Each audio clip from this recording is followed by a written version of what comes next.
Hello दोस्तों, मैं history notes में आपका स्वागत है। और अगर आप मेरे पेज पे नए हैं तो मेरे चैनल को सब्सक्राइब जरूर कर दें ताकि आने वाली वीडियो की अपडेट्स आपको मिलती रहे।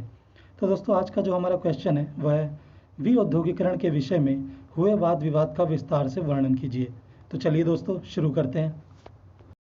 विऔद्योगीकरण से तात्पर्य किसी भी राष्ट्र की औद्योगिक क्षमता में गिरावट से है। किसी भी अर्थव्यवस्था में यह स्थिति तब आती है जब उद्योगों का अंशदान कम हो जाता है और गैर औद्योगिक क्षेत्र का अंशदान बढ़ता जाता है।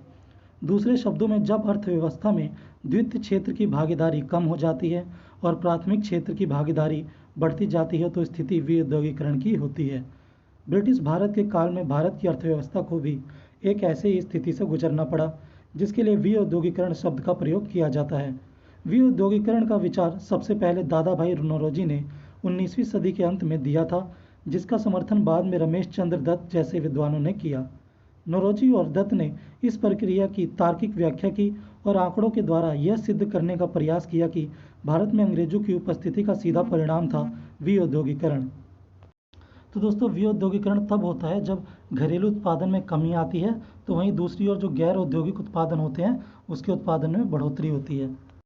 और दोस्तों, अंग्रेजों के शासन के दौरान भारत में भी विऔद्योगीकरण हुआ, जिसकी पुष्टि दादा भाई नौरोजी और रमेश चंद्र दत्त ने की है। उन्होंने कुछ आंकड़े प्रस्तुत किए हैं जिसके आधार पर यह सिद्ध किया है कि अंग्रेजों के शासन की वजह से भारत में विऔद्योगीकरण हुआ। वहीं साम्राज्यवादी इतिहासकारों, जिसमें डी मार्थट और मॉरिस डी मॉरिस प्रमुख है, इस विचार का खंडन करते हुए इसे एक मिथक बताया और कहा कि भारत में उद्योगों का पतन अपरिहार्य था क्योंकि भारत के उद्योग आधुनिकीकरण की कीमत चुका रहे थे। इस प्रकार ब्रिटिश शासन के अधीन भारत की अर्थव्यवस्था के रूपांतरण को लेकर ब्रिटिश राज आलोचकों और उसके प्रवक्ताओं के बीच बहस होती रही है। तो दोस्तों, विऔद्योगीकरण के विषय में कुछ साम्राज्यवादी इतिहासकार हैं जिन्होंने अंग्रेजों का पक्ष लिया है और उन्होंने जो है दादा भाई नौरोजी और रमेश चंद्र दत्त के विचारों का खंडन किया है। और इन्होंने कहा है कि भारत में जो विऔद्योगीकरण हुआ वो आधुनिकीकरण की वजह से हुआ, क्योंकि जो भारत के घरेलू उद्योग थे वो अपने आप को आधुनिक बनाने में सक्षम थे, नई नई तकनीकों को जो है लागू करने में असक्षम थे। और विद्वानों की इन्हीं विचारों की वजह से इनके बीच में काफ़ी लंबे समय से जो है बहस चली आ रही है। भारतीय हस्तशिल्प उद्योग का विनाश ब्रिटिश आर्थिक नीतियों का स्वाभाविक परिणाम था, क्योंकि जब उत्पादन प्रणाली पूंजीवादी उत्पादन प्रणाली से जुड़ती है तो इस परिवर्तन के क्रम में उसका टूटना अनिवार्य है। उदाहरण के लिए इंग्लैंड एवं अन्य यूरोपीय देशों को भी इस प्रक्रिया से गुजरना पड़ा, लेकिन यहाँ उल्लेखनीय तथ्य यह है कि उन देशों की स्थिति भारत से भिन्न थी। वहाँ हस्तशिल्प के विनाश के साथ साथ फैक्ट्री प्रणाली विकसित हुई। भारत की स्थिति ब्रिटेन सहित अन्य यूरोपीय देशों से अलग थी। यहाँ हस्तशिल्प का विनाश तो हुआ, किंतु उसकी क्षतिपूर्ति में फैक्ट्री प्रणाली का विकास नहीं हो पाया जो आधुनिक उद्योग का आधार बनते। स्वभावतः भारतीय अर्थव्यवस्था पर इसका नकारात्मक प्रभाव पड़ा। तो दोस्तों, माना जाता है कि भारत में जो विऔद्योगीकरण हुआ वो अंग्रेजों की नीतियों की वजह से हुआ, क्योंकि अंग्रेजों ने भारत में पूंजीवादी व्यवस्था को लागू किया जिसका प्रभाव घरेलू उद्योगों पर पड़ा। लेकिन पूंजीवादी व्यवस्था केवल भारत में ही नहीं आई, बल्कि इससे पहले इंग्लैंड और अन्य यूरोपीय देशों में भी आई। लेकिन वहाँ पर एक चीज़ यह थी कि वहाँ पर घरेलू उद्योगों का जो उत्पादन है वो तो कम हुआ, लेकिन वहाँ पर साथ ही साथ नई नई फैक्ट्रियों को जो है स्थापित भी किया गया। लेकिन भारत में ऐसा नहीं हुआ। भारत का जो घरेलू उद्योग था वो लगभग घटता गया और भारत में कोई नए उद्योगों को, नई कंपनियों को जो है स्थापित भी नहीं किया गया, जिसका भारत की अर्थव्यवस्था पर नकारात्मक प्रभाव पड़ा। हस्तशिल्प उद्योग के ह्रास से ग्रामीण मजदूरों की संख्या में वृद्धि हुई, क्योंकि कारीगर एवं दस्तकार काम के अभाव में ग्रामीण क्षेत्रों की ओर पलायन करने लगे। परिणाम स्वरूप व्यक्ति और कृषि का संतुलन बिगड़ गया और कृषि, जो भारत की अर्थव्यवस्था की रीढ़ थी, टूट गई। तो दोस्तों, भारत में विऔद्योगीकरण की वजह से ग्रामीण मजदूरों की संख्या बढ़ने लगी, क्योंकि जो कारीगर थे, दस्तकार थे, वो अब ग्रामीण क्षेत्रों की ओर पलायन करने लगे थे, जिसकी वजह से जो गांव में कृषि होती थी उसका जो उत्पादन था असंतुलित हो गया और इसका जो परिणाम था वो भारत की अर्थव्यवस्था पर पड़ा, जो कि बिल्कुल ही चरमरा गई और टूट गई। कार्ल मार्क्स से लेकर रमेश चंद्र दत्त सभी विद्वानों ने 18वीं सदी के उत्तरार्ध और पूरी 19वीं सदी के दौरान भारत में हुए विऔद्योगीकरण और उसके फलस्वरूप हुए विनगरीकरण के पक्ष में काफ़ी प्रमाण एकत्रित किए हैं। मार्क्स ने टिप्पणी की, सूती वस्त्र के निर्यातक देश को सूती वस्त्र के आयातक देश में बदल दिया गया। वहीं दूसरी ओर ब्रिटिश पक्षधर इतिहासकार इसका खंडन करते हैं और कहते हैं कि यदि भारतीय लोगों को सस्ता ब्रिटिश वस्त्र उपलब्ध होगा तो वे इसे और अधिक उपयोग में ला सकते हैं। यदि दस्तकार और शिल्पियों को रोजगार नहीं मिलता है तो वे कृषि अर्थव्यवस्था से जुड़ सकते हैं और वैश्विक अर्थव्यवस्था में अपनी महत्वपूर्ण भागीदारी निभा सकते हैं। साम्राज्यवादी इतिहासकार मॉरिस यह नहीं मानते कि कुटीर उद्योग, विशेषकर दस्तकारी उद्योग में जो गिरावट आई वह ब्रिटिश अर्थव्यवस्था की देन है। वे इसके पतन के कारण भारतीय अर्थव्यवस्था में देखते हैं। तो दोस्तों, कार्ल मार्क्स भी भारत में विऔद्योगीकरण का कारण अंग्रेजों की नीतियों को मानते हैं और वो कहते हैं कि भारत जो सूती वस्त्र का सबसे ज़्यादा निर्यात करता था, अब उसको जो है सूती वस्त्र के आयातक देश में बदल दिया गया। मतलब अब भारत से सूती वस्त्र के निर्यात से ज़्यादा सूती वस्त्र का आयात किया जाने लगा। तो वहीं दूसरी ओर ब्रिटिश पक्षधर इतिहासकारों ने इसका खंडन किया और कहा कि ब्रिटिश जो कपड़ा था वो काफ़ी सस्ता था भारत के मुकाबले, इसीलिए भारत के लोगों ने उसका ज़्यादा से ज़्यादा उपयोग किया। इसकी वजह से जो घरेलू उद्योग भारत का नष्ट हुआ, उनके पक्ष में वो कहते हैं कि उन लोगों को अब कृषि अर्थव्यवस्था में भाग लेना चाहिए। और दोस्तों, जो साम्राज्यवादी इतिहासकार हैं मॉरिस, वो मानते हैं कि भारत का जो वो विउद्योगीकरण हुआ उसके कारण भारत की अर्थव्यवस्था में ही शामिल है। मॉरिस का यह मानना है कि जनसंख्या में वृद्धि और खपत की आदतों में परिवर्तन के कारण मांग में काफ़ी वृद्धि हो रही थी और भारत का बाजार इतना बड़ा था कि वह एक साथ भारतीय हस्तशिल्प उत्पादन एवं मैनचेस्टर एवं लंकाशायर के उत्पाद की खपत कर सकता था। अतः भारतीय बुनकरों को मैनचेस्टर या लंकाशायर की आयातित वस्त्रों ने बाजार से नहीं हटाया, बल्कि वह अपने अंतर्निहित कमजोरियों के कारण स्वयं बाजार से बाहर हो गए। साथ ही मॉरिस ने यह कहा है कि ब्रिटेन से आयातित धागों से भारतीय बुनकरों को लाभ प्राप्त हुआ और अब वे ब्रिटिश वस्तुओं का बेहतर मुकाबला करने में सक्षम थे। तो दोस्तों, मॉरिस कहते हैं कि भारत का जो बाजार था वो काफ़ी विकसित था, क्योंकि भारत की जनसंख्या काफ़ी ज़्यादा थी, जिसकी वजह से वो बाहर से आने वाले जो उत्पादन थे और जो घरेलू उत्पादन थे, दोनों की खपत आसानी से कर सकता था। इसीलिए वो कहते हैं कि भारतीय उद्योगों को बाहर से आने वाले वस्त्रों ने नहीं हटाया, बल्कि इसके जो कारण है वो आंतरिक कारण है। साथ ही मॉरिस कहते हैं कि जो ब्रिटेन से धागा आता था वो भारतीय बुनकरों को काफ़ी लाभ देता था, क्योंकि वो भारतीय धागे से काफ़ी सस्ता था और भारतीय बुनकर उस धागे का इस्तेमाल करके ब्रिटिश वस्तुओं को जो है मुकाबला दे सकते थे, यानी प्रतिस्पर्धा कर सकते थे। प्रसिद्ध इतिहासकार सुमित सरकार ने मॉरिस सहित सभी साम्राज्यवादी इतिहासकारों के विचार को अस्वीकार करते हुए कहा है कि उनका दिया गया तर्क संदिग्ध है, क्योंकि उन्होंने अपने तर्क को प्रमाणित करने के लिए कोई सांख्यिकीय आंकड़े प्रस्तुत नहीं किए हैं। सरकार का मानना है कि जहां लंकाशायर और मैनचेस्टर के उत्पादों को कताई और बुनाई दोनों की लागत कम होने का लाभ प्राप्त हुआ, वहीं दूसरी ओर भारत की बुनकरों को सस्ते आयातित धागे का लाभ तो प्राप्त हुआ, लेकिन उन्नत प्रौद्योगिकी का लाभ नहीं मिल पाया, जिससे भारतीय वस्त्रों की उत्पादन लागत ब्रिटिश वस्तुओं की उत्पादन लागत से अपेक्षाकृत अधिक थी। यही कारण है कि वे आयातित ब्रिटिश वस्त्रों का मुकाबला नहीं कर सके। तो दोस्तों, भारतीय इतिहासकार सुमित सरकार मॉरिस के विचारों को अस्वीकार करते हैं और कहते हैं कि बाहर से जो सस्ते धागे आ रहे थे वो बेशक सस्ते थे और उसका इस्तेमाल लंकाशायर और मैनचेस्टर ने भी बखूबी किया, लेकिन भारत की पक्ष में जो है ये स्थिति उस समान नहीं थी, क्योंकि भारत में उस समय नई तकनीक का विकास नहीं हुआ था, जिसकी वजह से भारत में जो कपड़ा उद्योग था उसकी लागत ब्रिटिश कपड़ों से और बाहर के दूसरे कपड़ों से ज़्यादा थी। इसी वजह से जो भारत के वस्त्र थे वो ब्रिटिश वस्त्रों से काफ़ी महंगे थे, जिसकी वजह से वो ब्रिटिश वस्त्रों का मुकाबला नहीं कर सके। प्रसिद्ध विद्वान विपिन चंद्र का मानना है कि मॉरिस का यह तर्क गलत है कि भारत में औद्योगिकरण की परिस्थितियां अस्तित्व में थी। औद्योगिकरण का ब्रिटिश मॉडल ब्रिटेन के लिए उपयुक्त था, न कि भारत के लिए। यहाँ तक कि रेलवे में भी जो भारी पूंजी निवेश किया गया और इस पूंजी निवेश द्वारा जिस रेलवे का विकास किया गया वह भारतीय ज़रूरतों की बजाय ब्रिटिश औपनिवेशिक हितों की ज़रूरतों के अनुरूप था। यदि इस समय ब्रिटेन के पास विश्व की सबसे अधिक अत्याधुनिक तकनीक थी, लेकिन इस तकनीक का भारतीय उत्पादन प्रणाली में कोई योगदान नहीं था। कृषि के वाणिज्यीकरण से कुछ लाभ अवश्य मिला, लेकिन यह लाभ भी विदेश भेज दिया गया। परिणामतः कृषि उत्पादकों को इस वाणिज्यीकरण से कोई लाभ नहीं हुआ, क्योंकि वह औपनिवेशिक अर्थव्यवस्था के दबाव में लाया गया था। तो दोस्तों, भारतीय इतिहासकार विपिन चंद्र भी मॉरिस के इस विचार का खंडन करते हैं कि भारत में औद्योगिकरण की परिस्थितियां मौजूद थी, और वो कहते हैं कि अंग्रेज़ों ने जो भारत में औद्योगिकरण किया वो उन्होंने अपने फ़ायदे के लिए किया, और साथ ही साथ जो उन्होंने रेलवे में पैसा लगाया वो भी अपने फ़ायदे के लिए लगाया। और आगे वो कहते हैं कि अंग्रेज़ों ने जो तकनीक भारत में विकसित की उसका भी लाभ उन्होंने स्वयं लिया, और साथ ही साथ उस समय कृषि में कुछ वाणिज्यिकरण हुआ भी, लेकिन वो भी अंग्रेज़ों की नीतियों के चलते हुआ, और जिसके चलते जो भी लाभ हुआ वो सब अंग्रेज़ों ने लिया और अपने देश ब्रिटेन में भेज दिया। प्रसिद्ध विद्वान तपन राय चौधरी का विचार है कि भारत में वाणिज्य और व्यापार विकसित अवस्था में था। समुद्री तटों एवं उसके आसपास के क्षेत्रों जैसे कोरमंडल तट, मालाबार तट तथा कोंकण तट आदि क्षेत्रों में पूंजी विकास की पर्याप्त संभावनाएं थी। उन्होंने मॉरिस के उस तर्क की आलोचना की है कि जिसमें कहा गया है कि राजनीतिक अस्थिरता औद्योगिकरण के मार्ग में बाधक थी, क्योंकि कई प्रमुख यूरोपीय देश जैसे जर्मनी, इटली, नीदरलैंड आदि देशों में राजनीतिक अस्थिरता के बावजूद औद्योगिकरण हुआ। तो दोस्तों, मॉरिस ने कहा है कि भारत में राजनीतिक अस्थिरता थी जिसके कारण भारत में औद्योगिकरण नहीं हुआ, जिसका खंडन तपन राय चौधरी ने किया है।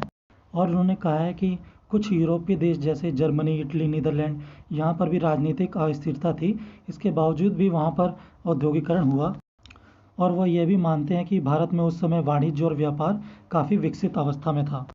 राय चौधरी का मानना है कि भारतीय औद्योगिकरण की वास्तविक कठिनाई यह थी कि भारत में इसके लिए पूंजी का जमाव नहीं हो पाया, क्योंकि औद्योगिकरण के लिए जिस पूंजी की आवश्यकता थी उस पूंजी का निष्कासन अंग्रेजों द्वारा उस समय कर लिया गया जिस समय भारत में इसकी सबसे ज़्यादा आवश्यकता थी। तो दोस्तों, इसके आगे तपन राय चौधरी कहते हैं कि भारत में औद्योगिकरण के लिए पूंजी की आवश्यकता थी, लेकिन यह पूंजी उस समय मौजूद नहीं थी, क्योंकि अंग्रेजों ने इसका जो भारत की जो पूंजी थी वो सारी पूंजी जो है ब्रिटेन की तरफ निष्कासित कर दी थी, यानी कि ब्रिटेन को दे दी थी।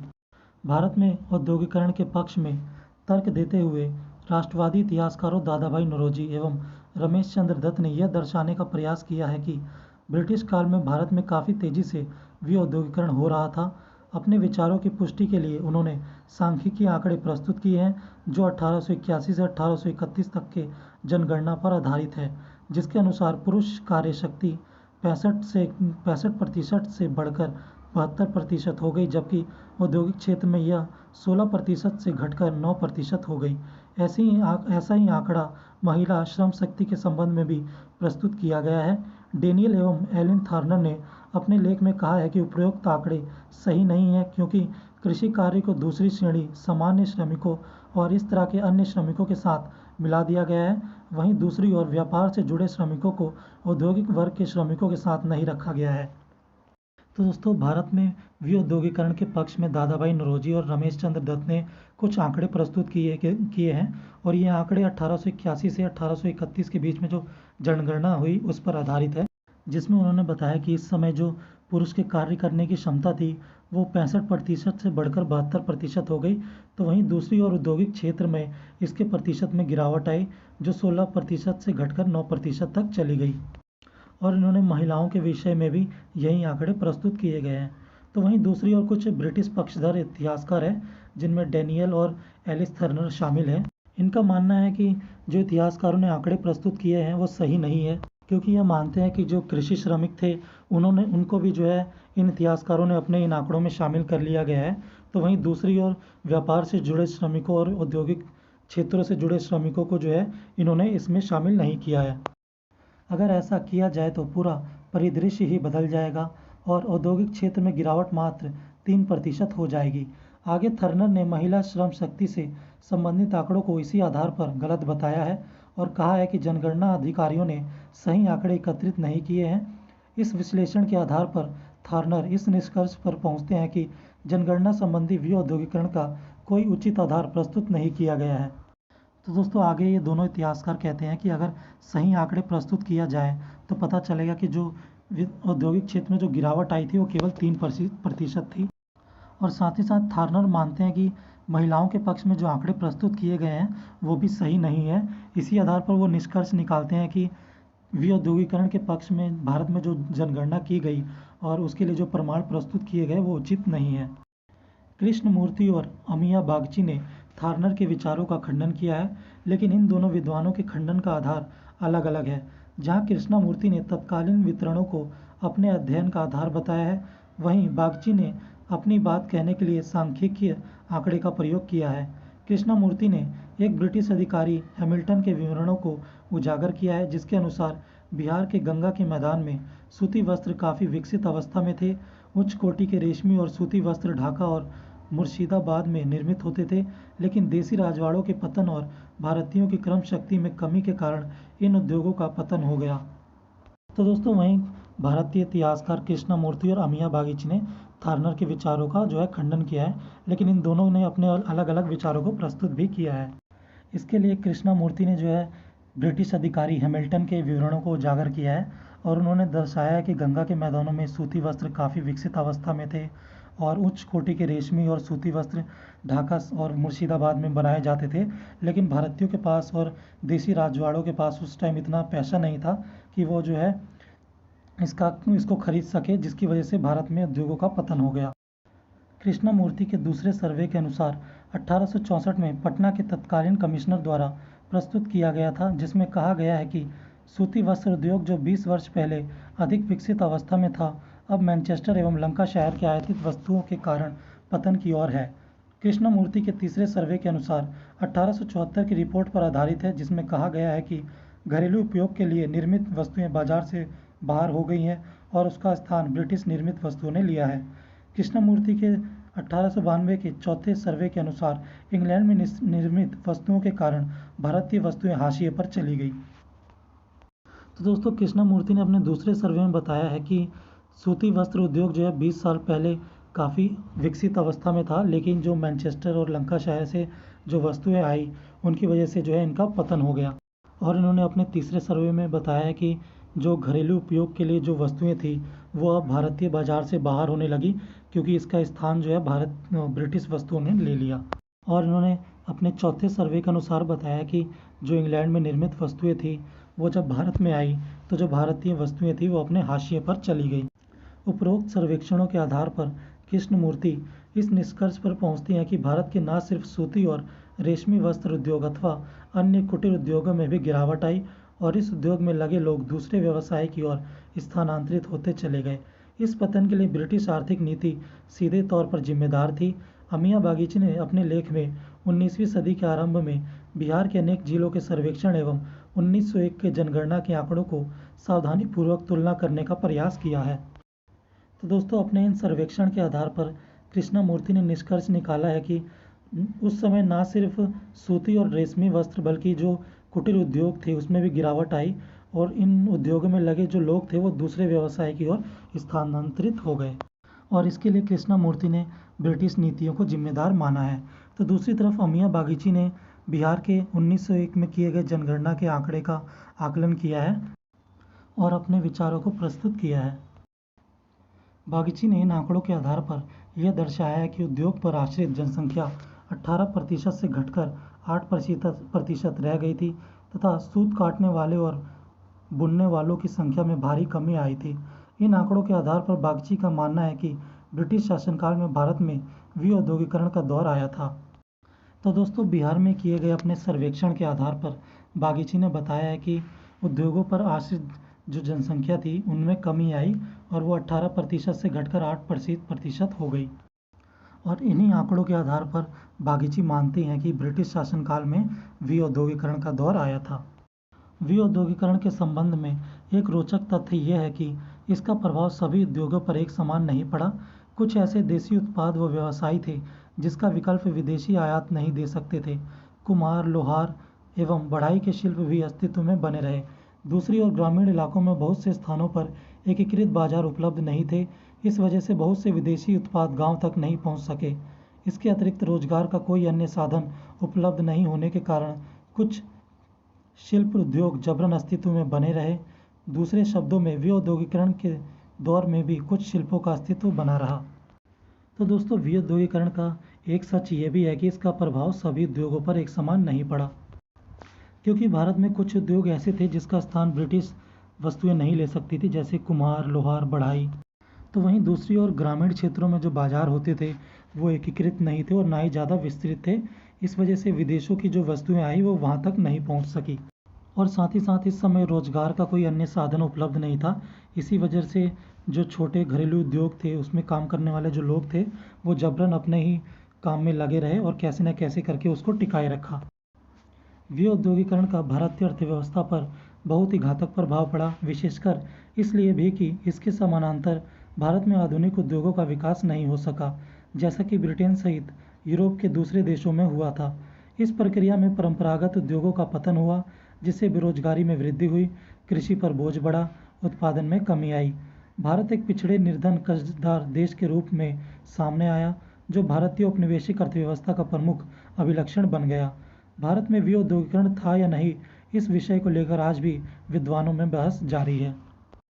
तो दोस्तों, इसी के साथ हमारा ये टॉपिक भी समाप्त हुआ, और कमेंट करके ज़रूर बताएं कि आपको कैसा लगा, और वीडियो अच्छी लगे तो लाइक करना मत भूलिएगा। तो चलिए दोस्तों, मिलते हैं नेक्स्ट टॉपिक में, और इसे देखने के लिए आपका शुक्रिया।